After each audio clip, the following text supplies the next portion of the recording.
नमस्कार दोस्तों, स्वागत है आपका। आज हम आपको बताएंगे भगवान श्री कृष्ण के अनुसार पराई स्त्री से संबंध बनाने वाले पुरुष को कौन सा दंड मिलता है। दोस्तों, प्रेम एक सुंदर एहसास है और इसकी कोई सीमा भी नहीं होती है। प्रेम कहीं भी, कभी भी और किसी के साथ भी हो सकता है।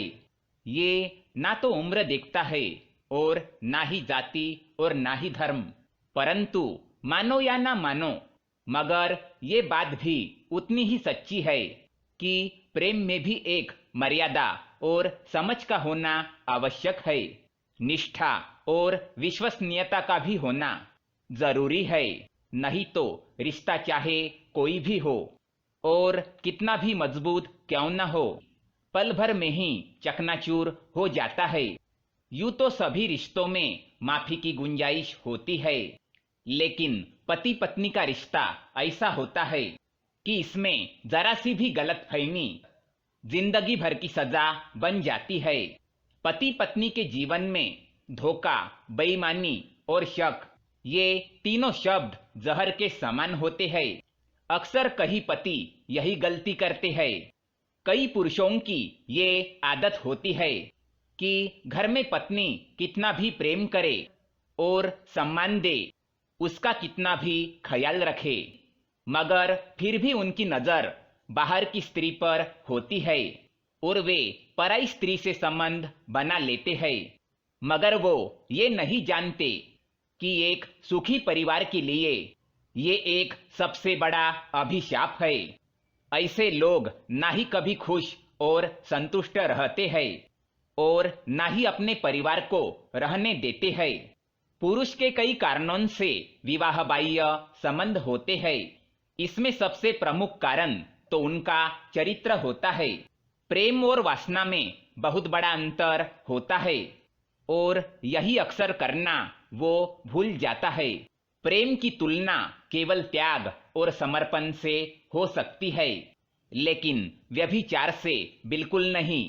महाभारत और रामायण जैसे महान पुराणों में भी कई ऐसे प्रसंग आए हैं कि जिनमें पुरुषों द्वारा या तो पराई स्त्री से संबंध बनाए गए हैं या फिर बनाने की कोशिश की गई है, परंतु ऐसे संबंधों का नतीजा हमेशा बुरा ही हुआ है। अपनी कड़ी तपस्या से देवराज इंद्र का सिंहासन भी हिला देने वाले विश्वामित्र की घोर तपस्या को भी एक स्त्री ने ही पल भर में भंग कर दिया था। एक बार एक वन में ऋषि विश्वामित्र तपस्या कर रहे थे। वे तपस्या में इतने तल्लीन हो गए थे कि उन्हें किसी भी बात का होश नहीं था। उनकी तपस्या भंग करने का हर प्रयास विफल हो रहा था।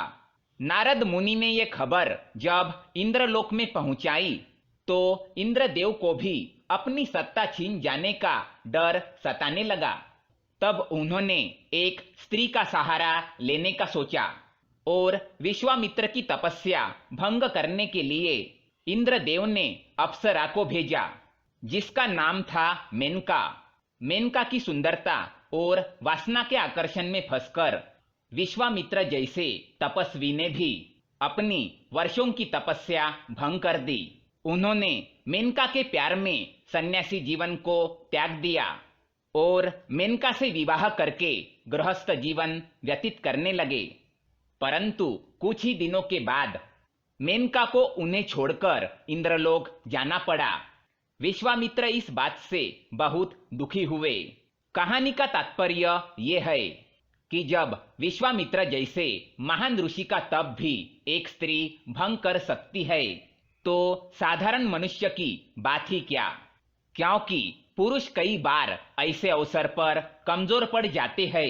पुराणों में कई कहानियां प्रसिद्ध है जिन पुरुषों ने स्त्रियों को गलत नजर से देखा है, उन्हें अभिशाप ही मिला है। लेकिन ऐसा नहीं है कि सभी पुरुष एक जैसे होते हैं। यदि वे अपने पर संयम रखे तो कोई भी परस्त्री उनको वश में नहीं कर सकती। अक्सर देखा गया है कि एक ही परिवार में रहने के बावजूद कई पुरुष रिश्तों की मर्यादा भूलकर अपने ही घर के स्त्रियों पर कुदृष्टि रखने लगते हैं, जिनका अंजाम हमेशा ही बहुत बुरा होता है और रिश्तों की मर्यादा भी तार तार हो जाती है। जिस प्रकार बेटी और बहू को घर की इज्जत कहा जाता है, उसी प्रकार से पुरुषों को भी चाहिए कि वे उस इज्जत के मान का ध्यान रखें, अपनी सीमाओं का ध्यान रखें और सदैव दूसरी स्त्रियों को अपनी माता और बहन की दृष्टि से देखें और उनका सम्मान करें।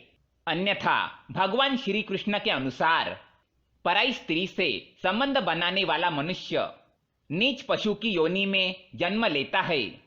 गुरु के पत्नी के साथ संबंध बनाने वाला गिरगिट का जन्म लेता है और जो स्त्री अपने पति के होते हुए पराये पुरुष के साथ संबंध बनाती है, वह अगले 7 जन्मों तक स्त्री का जन्म लेकर बार बार विधवा होती है। तो दोस्तों, इस प्रकार का दंड मिलता है जो पुरुष पराई स्त्री से संबंध बनाता है। अगर ये जानकारी पसंद आए तो वीडियो को लाइक करें, साथ ही चैनल को सब्सक्राइब करें ताकि ऐसे ही जानकारी वाले वीडियो आप देख सके। धन्यवाद।